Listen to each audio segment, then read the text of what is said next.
جس آدمی پر حد جاری کی جائے، ہمارے معاشرے میں ایسے شخص کو شاید بری نظروں سے دیکھا جائے کہ یہ بڑا برا شخص ہے، جس پہ حد جاری کی گئی، جس کو رجم کیا گیا، جس کو کوڑے مارے گئے، لیکن یاد رکھیے اللہ کی نگاہ میں یہ شخص برا نہیں ہے۔ نبی کریم صلی اللہ علیہ وسلم نے ایسے بندے کے لیے بد دعا کرنے سے منع کیا ہے۔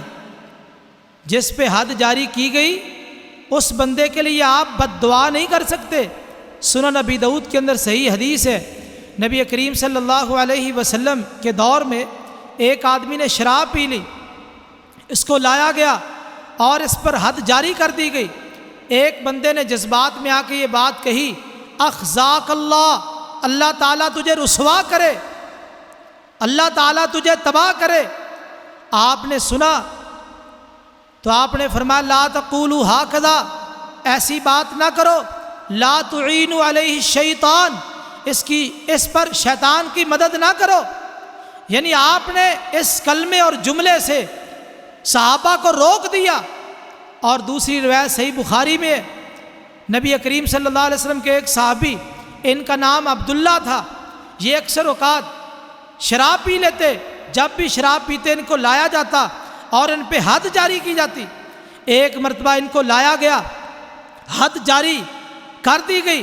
ایک آدمی نے جذبات میں آ کے یہ بات کہی، اللہم لعنہ، اے اللہ اس پہ لعنت کر۔ کس قدر یہ کثیر تعداد میں یہ اس جرم میں اور کیس میں لایا جاتا ہے، اے اللہ اس پہ لعنت کر۔ نبی کریم صلی اللہ علیہ وسلم نے فرمایا لا تلعنوہ، اس پہ لعنت نہ کرو، فواللہ ما علمت انہ یحب اللہ ورسولہ، اللہ کی قسم جو میں اس کے بارے میں جانتا ہوں یہ اللہ اور اس کے رسول سے پیار کرنے والا ہے۔ آپ نے صحابی کو لعنت کرنے سے روک دیا جس آدمی پر شراب کی حد جاری ہوئی تھی۔ آپ دیکھیے ایسے بندے پہ بد دعا نہیں ہو سکتی، لعنت نہیں ہو سکتی۔ اور ضمن سے یہ نقطہ بھی سمجھ آیا، جس سینے میں اللہ اور اس کے رسول کا پیار ہو، محبت ہو، اس آدمی پر لعنت نہیں ہو سکتی۔ تو جو بات میں آپ کے سامنے پیش کر رہا تھا کہ جس آدمی پہ حد جاری ہوئی وہ کوئی برا شخص نہیں ہے کہ اس کے لیے بد دعائیں کی جائے، اس پہ لعن طعن کیا جائے، بلکہ وہ تو بڑا مقام حاصل کر چکا، اس کا گناہ معاف ہو گیا، اس نے دنیا کا معاملہ دنیا کے اندر نپٹا لیا۔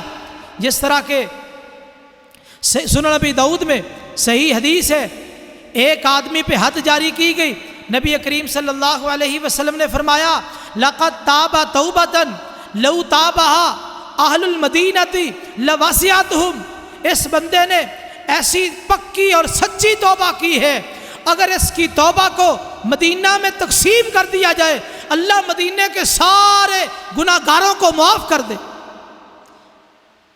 جس آدمی پر حد جاری ہوئی اس کو رجم کیا گیا ہے، آپ نے اس کے بارے میں فرمایا اس کی توبہ اتنی پکی اور سچی ہے، اتنی پیاری ہے، اگر مدینہ کے سارے گناہ گاروں کے درمیان توبہ تقسیم کی جائے سب کے لیے کافی ہو جائے۔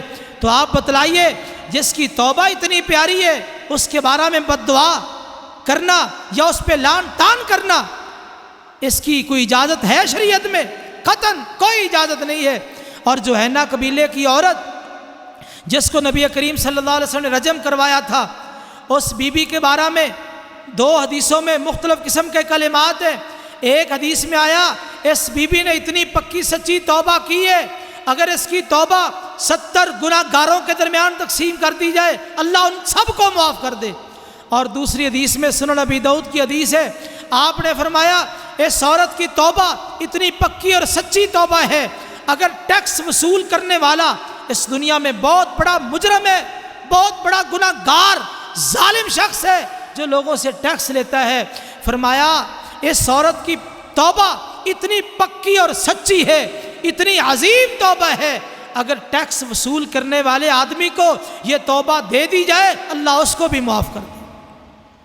آپ تو ان کے فضائل بیان کر رہے ہیں، آپ ان کے مناقب بیان کر رہے ہیں کہ انہوں نے اتنی بڑی توبہ کی ہے، بلکہ ایک حدیث میں آپ نے فرمایا جادت بنفسہا، تم اس عورت کے بارے میں کہتے ہو جس عورت نے اپنا گناہ معاف کروانے کے لیے اپنی جان کی قربانی پیش کر دی. اور ماعز بن مالک اسلمی رضی اللہ تعالیٰ عنہ کو جب رجم کیا گیا، ایک آدمی آیا، اس نے سوال کیا ماعز کہاں ہے؟ صحابہ نے کہا اللہ کے رسول یہ بندہ آیا ہے اس خبیث کے بارے میں سوال کر رہا ہے. نبی کریم صلی اللہ علیہ وسلم نے فرمایا اس وقت ماعز کستوری سے زیادہ پاکیزہ خوشبوئیں سونگھ رہا ہے، تم اس کے بارے میں یہ کلمہ کر رہے ہو؟ جس پہ حد جاری کی گئی وہ ناکام شخص نہیں ہے، وہ تو کامیاب ہو گیا، وہ اپنی مراد کو پا گیا، اس نے دنیا میں اپنا گناہ پاک اور صاف کروا لیا اور اللہ کی بارگاہ میں سرخرو ہو کے چلا گیا. نبی کریم صلی اللہ علیہ وسلم نے اس کے فضائل بیان کیے. اس لیے ایسے شخص کے بارے میں جس پر حد جاری ہو وہ کوئی برا شخص نہیں ہے، اس کے لیے بد دعا کرنا، لعن طعن کرنا شریعت میں اس کی اجازت اور گنجائش نہیں ہے. اس لیے ہمیں اس معاملے میں بچنا چاہیے. ایسے افراد جو دنیا کے اندر اپنا معاملہ صاف کر جائیں اور اپنے آپ کو گناہ کے معافی کے لیے پیش کر دیں اور اپنے اوپر حد نافذ کروا لیں، تو ایسے لوگوں کے بارے میں بد دعا کرنا اس کی ہمیں قطعی طور پہ اجازت نہیں ہے. اللہ سے دعا ہے کہ اللہ تعالیٰ دین کو سمجھنے کی اور عمل کی توفیق نصیب فرمائے.